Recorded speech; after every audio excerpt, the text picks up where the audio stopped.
a lot of success comes from really driving in the importance of team culture.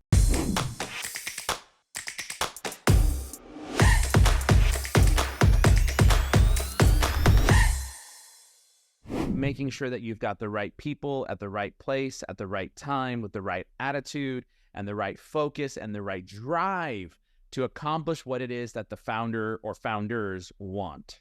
And that's hard. That's hard to do. So you built 4 companies. Talk about some of the lessons that you learned in learning how to build a team culture. And by the way, maybe it's helpful for people to understand, how large is Sales Intel? How many employees do you have?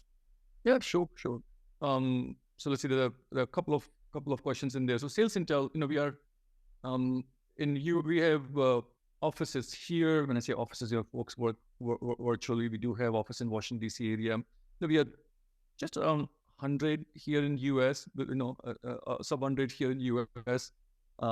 We have folks in Europe, and then we have a large team in India. Right, as you know, we pride ourselves of having the highest quality data, and the quality comes from machine doing its own magic with AI and ML algorithms, but then the last mile of that being verified by the researchers, right? So we have about 400 or so researchers in our office in India. When you combine all that, you're about 500 folks, but except the research team, about 150 of us in the product development, software,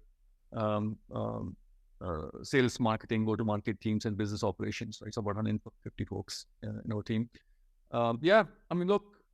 Every time you think that you got the art of building the company, then there's a new challenge, because every company comes with a different challenge. You're in different markets, you're different, with different teams, different people, different business models.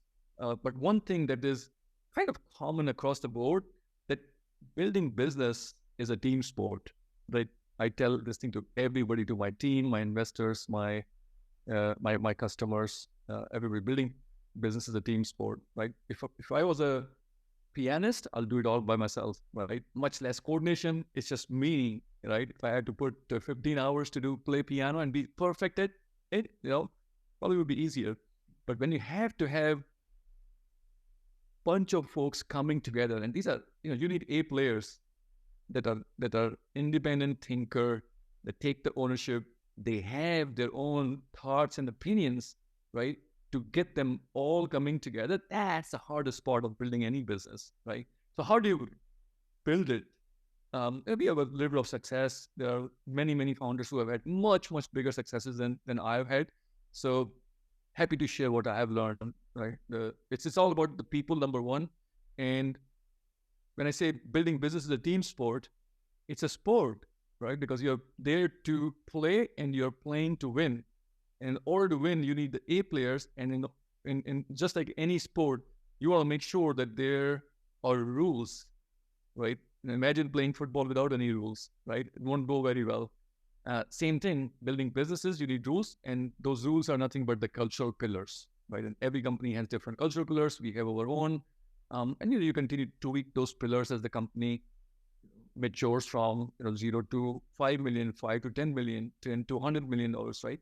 So at the end of the day, it's all about the team. It's all about setting the right, I call it rules, the cultural values.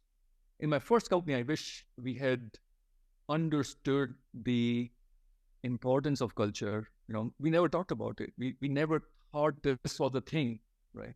In my second company, we halfway through that, we said, what? In order to grow, we need to have a culture. So with Sales Intel, day one of Sales Intel was all about our cultural values, right? What is it that we want to practice every single day, right? It's about, we picked customer at the center of everything that we do, right? Because it's not the CEO, it's not the VC that pays the paycheck, right? That pays the bill. It's the customer.